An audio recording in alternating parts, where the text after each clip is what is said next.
രാജ്യത്തെ GST വരുമാനത്തിൽ 40% 5 സംസ്ഥാനങ്ങളിൽ നിന്ന് 2025 ഏപ്രിൽ മുതൽ സെപ്റ്റംബർ വരെ ലഭിച്ച മൊത്തം വരുമാനത്തിൽ 40% തുക മഹാരാഷ്ട്ര, കർണാടക, ഗുജറാത്ത്, ഹരിയാന, തമിഴ്നാട് സംസ്ഥാനങ്ങളിൽ നിന്നാണ്.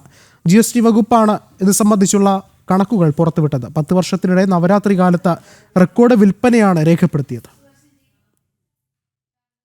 ഇത്തവണ ഭാരതീയർ നവരാത്രി കളറാക്കി. 10 വർഷത്തിനിടെ നവരാത്രി കാലത്ത് റെക്കോർഡ് വിൽപ്പനയാണ് രേഖപ്പെടുത്തിയത്. ഉത്സവകാലത്ത് കേന്ദ്രം നൽകിയ GST പരിഷ്കരണങ്ങളാണ് ഈ കുതിപ്പിന് പിന്നിൽ. നവരാത്രി സമ്മാനമായാണ് കേന്ദ്ര സർക്കാർ GST പരിഷ്കരണം നടപ്പിലാക്കിയത്.